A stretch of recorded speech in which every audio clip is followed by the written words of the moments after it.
ആകാശവാണി.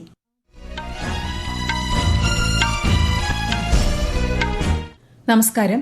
വാർത്തകൾ വായിക്കുന്നത് സുവർണ.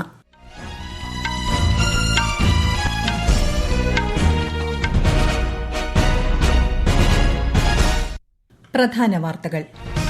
പ്രധാനമന്ത്രി നരേന്ദ്രമോദി ഖത്തർ അമീർ ഷെയ്ഖ് തമീം ബിൻ ഹമദ് അൽത്താനിയുമായി ന്യൂഡൽഹിയിൽ ഇന്ന് ഉഭയകക്ഷി കൂടിക്കാഴ്ച നടത്തും. രാഷ്ട്രപതി ഭവനിൽ ഖത്തർ അമീറിന് ഔദ്യോഗിക സ്വീകരണം നൽകി. പുതിയ ക്രിമിനൽ നിയമങ്ങളുടെ ജമ്മുകശ്മീരിലെ നടപ്പാക്കൽ പുരോഗതി കേന്ദ്ര ആഭ്യന്തരമന്ത്രി അമിത് ഷാ വിലയിരുത്തി. ദേശീയ ജലമിഷൻ സംഘടിപ്പിക്കുന്ന സംസ്ഥാന ജലമന്ത്രിമാരുടെ രണ്ടാമത് അഖിലേന്ത്യാ സമ്മേളനത്തിന് ഉദയ്പൂരിൽ തുടക്കം. മാധ്യമ സ്ഥാപനങ്ങളുടെ നേതൃനിരയിലേക്ക് ഉയരാൻ വനിതകൾക്ക് കഴിയണമെന്ന് മന്ത്രി വീണ ജോർജ്. ദേശീയ വനിതാ മാധ്യമ പ്രവർത്തക കോൺക്ലേവിന്റെ ഉദ്ഘാടനം മന്ത്രി തിരുവനന്തപുരത്ത് നിർവഹിച്ചു. കേരളത്തിൽ റെയിൽവേ വികസനം സാധ്യമാകാൻ കേന്ദ്ര സംസ്ഥാന സർക്കാരുകളുടെ സംയുക്ത സഹകരണം അനിവാര്യമാണെന്ന് കേന്ദ്ര സഹമന്ത്രി V Somanna. Ranji trophy cricket semi final മത്സരത്തിൽ ഗുജറാത്തിനെതിരെ കേരളം ശക്തമായ നിലയിൽ. ICC ചാമ്പ്യൻസ് ട്രോഫി ക്രിക്കറ്റിന് നാളെ തുടക്കം. വാർത്തകൾ വിശദമായി. 2 ദിവസത്തെ സന്ദർശനത്തിനായി ഇന്ത്യയിലെത്തിയ ഖത്തർ അമീർ ഷെയ്ഖ് തമീം ബിൻ ഹമദ് അൽത്താനിക്ക് രാഷ്ട്രപതി ഭവനിൽ ഔദ്യോഗിക സ്വീകരണം. രാഷ്ട്രപതി ദ്രൌപദി മുർമുവും പ്രധാനമന്ത്രി നരേന്ദ്രമോദിയും ചേർന്നാണ് അദ്ദേഹത്തെ സ്വാഗതം ചെയ്തത്. പ്രധാനമന്ത്രി ഇന്ന് ഖത്തർ അമീറുമായി ഉഭയകക്ഷി ചർച്ചകൾ നടത്തും. വ്യാപാരം, നിക്ഷേപം, ഊർജ്ജം, സാങ്കേതിക സഹകരണം തുടങ്ങി വിവിധ വിഷയങ്ങൾ കൂടിക്കാഴ്ചയിൽ ചർച്ചയാവും. വിവിധ ധാരണാപത്രങ്ങളും കൂടിക്കാഴ്ചയിൽ കൈമാറും. പ്രധാനമന്ത്രി ഇന്നലെ വിമാനത്താവളത്തിൽ നേരിട്ടെത്തിയാണ് ഖത്തർ അമീറിനെ ഇന്ത്യയിലേക്ക് സ്വീകരിച്ചത്. രാഷ്ട്രപതി ഭവനിൽ ഇന്ന് വൈകുന്നേരം അദ്ദേഹത്തിന് ഔദ്യോഗിക വിരുന്നും ഒരുക്കിയിട്ടുണ്ട്. ഇന്ത്യയും ഖത്തറും തമ്മിലുള്ള ഭാവി പങ്കാളിത്തം സുസ്ഥിരത, സാങ്കേതികവിദ്യ, സംരംഭകത്വവും ഊർജ്ജവും എന്നിവയുടെ അടിസ്ഥാനത്തിലായിരിക്കുമെന്ന് കേന്ദ്രമന്ത്രി പീയൂഷ് ഗോയൽ. ന്യൂഡൽഹിയിൽ നടന്ന ഇന്ത്യ ഖത്തർ ബിസിനസ് ഫോറത്തിന്റെ ഉദ്ഘാടന സമ്മേളനത്തിൽ സംസാരിക്കുകയായിരുന്നു അദ്ദേഹം. നൂതന സാങ്കേതികവിദ്യയിലും നിർമ്മിത ബുദ്ധിയിലും അധിഷ്ഠിതമായ ഉഭയകക്ഷി സഹകരണം ശക്തിപ്പെടുത്താൻ ഇരു രാജ്യങ്ങളും പ്രതിജ്ഞാബദ്ധമാണെന്ന് കേന്ദ്രമന്ത്രി പറഞ്ഞു. കാലാവസ്ഥാ വ്യതിയാനം, സൈബർ സുരക്ഷാ ഭീഷണികൾ എന്നിവയുടെ പശ്ചാത്തലത്തിൽ ലോകം വലിയ മാറ്റത്തിലൂടെയാണ് കടന്നുപോകുന്നത് ശ്രീ ഗോയൽ വ്യക്തമാക്കി. Set for a transition in the world, and I think this transition is going to rest on the pillars of sustainability. It's going to rest on the pillar of entrepreneurship and energy, and we are looking at technology. These 3 pillars will define how we are going to work together in this changing world. Qatar വാണിജ്യ വ്യവസായ മന്ത്രി Sheikh Faisal bin Thani bin Faisal അൽത്താനിയും പരിപാടിയിൽ പങ്കെടുത്തു. ഇന്ത്യയും ഖത്തറും തമ്മിൽ 2 ധാരണാപത്രങ്ങൾ ചടങ്ങിൽ ഒപ്പുവച്ചു. രാജ്യത്ത് നിലവിൽ വന്ന പുതിയ ക്രിമിനൽ നിയമങ്ങൾ ജമ്മുകശ്മീരിൽ നടപ്പാക്കിയതിന്റെ പുരോഗതി കേന്ദ്ര ആഭ്യന്തരമന്ത്രി അമിത് ഷാ വിലയിരുത്തി. ജമ്മുകശ്മീർ ലഫ്റ്റനന്റ് ഗവർണർ മനോജ് സിൻഹ, മുഖ്യമന്ത്രി ഒമർ അബ്ദുള്ള എന്നിവരുടെ സാന്നിധ്യത്തിലായിരുന്നു അവലോകനം. പോലീസ്, ജയിലുകൾ, കോടതി എന്നിവയുടെ പ്രവർത്തനവും കേന്ദ്ര ആഭ്യന്തരമന്ത്രി വിലയിരുത്തി. ദേശീയ ജലമിഷന്റെ നേതൃത്വത്തിൽ സംഘടിപ്പിക്കുന്ന സംസ്ഥാന ജലമന്ത്രിമാരുടെ രണ്ടാമത് അഖിലേന്ത്യാ സമ്മേളനത്തിന് രാജസ്ഥാനിലെ ഉദയ്പൂരിൽ തുടക്കമായി. കേന്ദ്ര ജലശക്തി മന്ത്രി CR പാട്ടീൽ, രാജസ്ഥാൻ മുഖ്യമന്ത്രി ഭജൻ ലാൽ ശർമ്മ തുടങ്ങിയ പ്രമുഖർ സമ്മേളനത്തിൽ പങ്കെടുക്കുന്നുണ്ട്. ഇന്ത്യ അറ്റ് 2047 ജലസുരക്ഷിത രാഷ്ട്രം എന്ന പ്രമേയത്തിലാണ് സമ്മേളനം. കൃഷി, വ്യവസായം, ഗാർഹിക ഉപഭോഗം എന്നിവയ്ക്കായി സുസ്ഥിര ജലവിനിയോഗം ഉറപ്പാക്കുന്നതിനൊപ്പം നദികളുടെയും ആവാസ വ്യവസ്ഥയുടെയും സംരക്ഷണവും 2 ദിവസത്തെ സമ്മേളനം ലക്ഷ്യമിടുന്നു.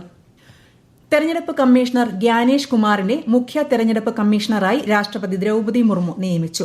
1988 ബാച്ചിലെ കേരള കേഡർ IAS ഉദ്യോഗസ്ഥനാണ് അദ്ദേഹം. ഡോക്ടർ വിവേക് ജോഷിയെ പുതിയ തെരഞ്ഞെടുപ്പ് കമ്മീഷണറായും നിയമിച്ചു. മുഖ്യ തെരഞ്ഞെടുപ്പ് കമ്മീഷണർ രാജീവ് കുമാറിന്റെ നിയമന കാലാവധി ഇന്ന് അവസാനിക്കുന്ന സാഹചര്യത്തിലാണ് പുതിയ നിയമനം.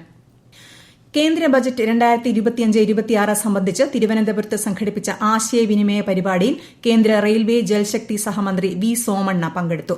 വിവിധ മേഖലകളിലെ പ്രമുഖ വ്യക്തികളുമായി അദ്ദേഹം ആശയങ്ങൾ പങ്കുവച്ചു. കേരളത്തിൽ റെയിൽവേ പദ്ധതികളുടെ പൂർത്തീകരണം വൈകുന്നതിന് പ്രധാന കാരണം സ്ഥലം ഏറ്റെടുക്കുന്നതിലെ കാലതാമസമാണെന്ന് കേന്ദ്ര സഹമന്ത്രി പറഞ്ഞു. സംസ്ഥാന സർക്കാരിന്റെ സഹകരണം ഇക്കാര്യത്തിൽ ഏറെ പ്രധാനമാണെന്നും ശ്രീ സോമണ്ണ പറഞ്ഞു. ഈ വാർത്തകൾ ആകാശവാണിയിൽ നിന്ന്. ആകാശവാണി വാർത്തകളും വാർത്താധിഷ്ഠിത പരിപാടികളും all India radio news Thiruvananthapuram YouTube ചാനലിലും @all India radio news Thiruvananthapuram Facebook പേജിലും AR_News_തിരുവനന്തപുരം ഇൻസ്റ്റഗ്രാം അക്കൌണ്ടിലും @AR_News_TVM X ഹാൻഡിലും ലഭ്യമാണ്. മാധ്യമ സ്ഥാപനങ്ങളുടെ നേതൃനിരയിലേക്ക് ഉയരാൻ വനിതകൾക്ക് കഴിയണമെന്ന് ആരോഗ്യമന്ത്രി വീണ ജോർജ്. ദേശീയ വനിതാ മാധ്യമ പ്രവർത്തക കോൺക്ലേവിന്റെ ഉദ്ഘാടനം തിരുവനന്തപുരത്ത് നിർവഹിക്കുകയായിരുന്നു മന്ത്രി. സമൂഹത്തിന്റെ പരിച്ഛേദമാണ് മാധ്യമങ്ങളെന്നും ലിംഗനീതിയും ലിംഗസമത്വവും മാധ്യമ സ്ഥാപനങ്ങളിൽ ഉറപ്പാക്കണമെന്നും ശ്രീമതി വീണ ജോർജ് ചൂണ്ടിക്കാട്ടി. വനിതാ മാധ്യമ പ്രവർത്തകരുടെ സംഭാവനകൾ ചരിത്രത്തിൽ വേണ്ടത്ര പ്രാധാന്യത്തോടെ രേഖപ്പെടുത്തിയിട്ടുണ്ടോ എന്നത് പരിശോധിക്കേണ്ടതാണെന്നും മന്ത്രി പറഞ്ഞു. തൊഴിലിടങ്ങളിൽ സ്ത്രീകൾക്ക് നേരെയുള്ള ലൈംഗിക അതിക്രമങ്ങൾ തടയുന്നതിനുള്ള പോഷ് ആക്ട് മാധ്യമ സ്ഥാപനങ്ങളിൽ കർശനമായും നടപ്പാക്കണമെന്ന് പറഞ്ഞ മന്ത്രി മാധ്യമങ്ങൾക്ക് നിയന്ത്രണം ഏർപ്പെടുത്തുന്ന നയമല്ല സംസ്ഥാന സർക്കാരിന്റേതെന്നും വ്യക്തമാക്കി. സമൂഹത്തിന്റെ പരിച്ഛേദമാണ് മാധ്യമങ്ങൾ. സമൂഹം ഏത് നിലയിലാണോ ഉള്ളത് അതേ നിലയിലാണ് ന്യൂസ് റൂമുകൾ ഉണ്ടാവുക, അതേ നിലയിലാണ് മാധ്യമ സ്ഥാപനങ്ങളിലെ തൊഴിലിടങ്ങൾ ഉണ്ടാവുക. അപ്പൊ തൊഴിലിടങ്ങളിലെ സ്ത്രീകൾ നേരിടുന്ന ലൈംഗിക അതിക്രമങ്ങൾക്കെതിരെ അതിനെതിരെ നിലപാടെടുക്കുന്നതിന് വേണ്ടി പോഷ് ആക്ട് പ്രകാരം ICകൾ ഇന്റർണൽ കമ്മിറ്റികൾ ഉണ്ടാകണം. സമൂഹത്തിന്റെ അനീതികൾ പുറത്തു കൊണ്ടുവരുന്ന മാധ്യമ പ്രവർത്തകർ സ്വന്തം തൊഴിലിടങ്ങളിൽ നിസ്സഹായരായി പോകുന്ന സാഹചര്യം ഉണ്ടാകാനായിട്ട് പാടില്ല എന്നുള്ളത് വളരെ പ്രധാനപ്പെട്ട കാര്യമാണ്. പ്രമുഖ പത്രപ്രവർത്തകയായിരുന്ന M. ഹലീമ ബീവിയെക്കുറിച്ച് PRD തയ്യാറാക്കിയ ഹ്രസ്വചിത്രം ചടങ്ങിൽ പുറത്തിറക്കി. രാജ്യത്തെ പ്രമുഖ വനിതാ മാധ്യമ പ്രവർത്തകരെ പങ്കെടുപ്പിച്ച് ഇൻഫർമേഷൻ പബ്ലിക് റിലേഷൻസ് വകുപ്പാണ് മാധ്യമ കോൺക്ലേവ് സംഘടിപ്പിക്കുന്നത്. 2 ദിവസത്തെ കോൺക്ലേവിൽ വിവിധ വിഷയങ്ങളിൽ പാനൽ ചർച്ചകൾ നടക്കും. ആത്മീയാചാര്യൻ ശ്രീരാമകൃഷ്ണ പരമഹംസരുടെ ജന്മവാർഷിക ദിനത്തിൽ ശ്രദ്ധാഞ്ജലി അർപ്പിച്ച് പ്രധാനമന്ത്രി നരേന്ദ്രമോദി. അഗാധമായ ആത്മീയ ജ്ഞാനമുള്ള വ്യക്തിയായിരുന്നു ശ്രീരാമകൃഷ്ണ പരമഹംസരെന്നും അദ്ദേഹത്തിന്റെ പ്രബോധനങ്ങൾ ലോകജനതയ്ക്ക് തുടർന്നും പ്രചോദനം പകരുമെന്നും പ്രധാനമന്ത്രി അനുസ്മരണ സന്ദേശത്തിൽ പറഞ്ഞു. പ്രധാനമന്ത്രി നരേന്ദ്രമോദിയുടെ പ്രതിമാസ റേഡിയോ പ്രഭാഷണ പരിപാടി മൻ കി ബാത്ത് ഈ മാസം 23-ന്. മൻ കി ബാത്തിന്റെ 119-ാം പതിപ്പാണിത്. ആകാശവാണിയുടെയും ദൂരദർശന്റെയും എല്ലാ നിലയങ്ങളും പരിപാടി തത്സമയം ലഭ്യമാക്കും. വിവാദ പരാമർശത്തിൽ യൂട്യൂബർ രൺവീർ അലഹബാദിയെ അറസ്റ്റ് ചെയ്യുന്നത് താൽക്കാലികമായി തടഞ്ഞ് സുപ്രീം കോടതി. പരാമർശങ്ങളുടെ അടിസ്ഥാനത്തിൽ കൂടുതൽ കേസുകൾ എടുക്കുന്നതും കോടതി തടഞ്ഞു. എന്നാൽ പരിപാടിക്കിടെയുള്ള രൺവീറിന്റെ പെരുമാറ്റം അപലപനീയമെന്നും കോടതി ചൂണ്ടിക്കാട്ടി. കാർവാർ നാവിക താവളത്തെക്കുറിച്ചുള്ള രഹസ്യവിവരം പാകിസ്ഥാന് ചോർത്തിയതുമായി ബന്ധപ്പെട്ട് കർണാടക സ്വദേശികളായ 2 പേരെ NIA അറസ്റ്റ് ചെയ്തു. സംഭവത്തിൽ കൂടുതൽ പേർ ഉൾപ്പെട്ടിട്ടുണ്ടാകാമെന്നും സംശയമുണ്ട്. രാജ്യത്തെ ഏറ്റവും വലിയ 3ാമത്തെ നാവിക താവളമാണ് കാർവാറിലെ INS കദംബ. അഹമ്മദാബാദിലെ നരേന്ദ്രമോദി സ്റ്റേഡിയത്തിൽ നടക്കുന്ന Ranji trophy cricket semi final മത്സരത്തിൽ കേരളം ഗുജറാത്തിനെതിരെ ശക്തമായ നിലയിൽ. 2ാം ദിവസമായ ഇന്ന് ഒടുവിൽ വിവരം ലഭിക്കുമ്പോൾ 5 വിക്കറ്റ് നഷ്ടത്തിൽ 309 റൺസ് എന്ന നിലയിലാണ് കേരളം. ഇന്നലെ കളി അവസാനിക്കുമ്പോൾ 4 വിക്കറ്റ് നഷ്ടത്തിൽ 206 റൺസാണ് കേരളം നേടിയത്. വിദർഭയും മുംബൈയുമായുള്ള സെമി ഫൈനലും പുരോഗമിക്കുകയാണ്. 383 റൺസാണ് വിദർഭ ആദ്യ ഇന്നിംഗ്സിൽ നേടിയത്. മുംബൈയുടെ 1ാം ഇന്നിംഗ്സ് ബാറ്റിംഗ് പുരോഗമിക്കുകയാണ്. ICC ചാമ്പ്യൻസ് ട്രോഫി ക്രിക്കറ്റിന് നാളെ തുടക്കം. പാകിസ്ഥാനും ന്യൂസിലാൻഡും തമ്മിലുള്ള ഉദ്ഘാടന മത്സരം നാളെ കറാച്ചിയിൽ നടക്കും. വ്യാഴാഴ്ച ബംഗ്ലാദേശിനെതിരെയാണ് ഇന്ത്യയുടെ ആദ്യ മത്സരം. ഞായറാഴ്ചയാണ് ഇന്ത്യ പാകിസ്ഥാൻ മത്സരം. ഇന്ത്യയുടെ മത്സരങ്ങൾ ദുബായിലാണ് നടക്കുക. വനിതാ പ്രീമിയർ ലീഗ് ക്രിക്കറ്റിൽ ഇന്ന് മുംബൈ ഇന്ത്യൻസ് ഗുജറാത്ത് ജയന്റ്സിനെ നേരിടും. വഡോദര സ്റ്റേഡിയത്തിൽ രാത്രി 7:30-നാണ് മത്സരം. ഇന്നലെ നടന്ന മത്സരത്തിൽ റോയൽ ചലഞ്ചേഴ്സ് ബംഗളൂരു ഡൽഹി ക്യാപിറ്റൽസിനെ 8 വിക്കറ്റിന് പരാജയപ്പെടുത്തി. മഞ്ഞ് വീഴ്ച കുറഞ്ഞതിനെ തുടർന്ന് ഖേലോ ഇന്ത്യ 2ാമത്തെയും അവസാനത്തെയും പാദത്തിലെ ശീതകാല മത്സരങ്ങൾ മാറ്റിവച്ചു.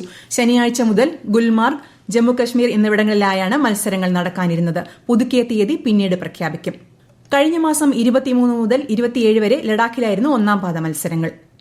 രാജ്യത്തെ ഓഹരി വിപണികൾ ഇന്ന് നഷ്ടത്തിലാണ് വ്യാപാരം ആരംഭിച്ചത്. സെൻസെക്സ് 300-ലേറെ പോയിന്റ് താഴ്ന്ന 75,694-ലും ദേശീയ ഓഹരി സൂചിക നിഫ്റ്റി 111 പോയിന്റ് കുറഞ്ഞ് 22,847-ലുമാണ് വ്യാപാരം തുടരുന്നത്. പ്രധാന വാർത്തകൾ വീണ്ടും. പ്രധാനമന്ത്രി നരേന്ദ്രമോദി ഖത്തർ അമീർ ഷെയ്ഖ് തമീം ബിൻ ഹമദ് അൽത്താനിയുമായി ന്യൂഡൽഹിയിൽ ഇന്ന് ഉഭയകക്ഷി കൂടിക്കാഴ്ച നടത്തും. രാഷ്ട്രപതി ഭവനിൽ ഖത്തർ അമീറിന് ഔദ്യോഗിക സ്വീകരണം നൽകി. പുതിയ ക്രിമിനൽ നിയമങ്ങളുടെ ജമ്മുകശ്മീരിലെ നടപ്പാക്കൽ പുരോഗതി കേന്ദ്ര ആഭ്യന്തരമന്ത്രി അമിത് ഷാ വിലയിരുത്തി. ദേശീയ ജലമിഷൻ സംഘടിപ്പിക്കുന്ന സംസ്ഥാന ജലമന്ത്രിമാരുടെ 2ാമത് അഖിലേന്ത്യാ സമ്മേളനത്തിന് ഉദയ്പൂരിൽ തുടക്കം.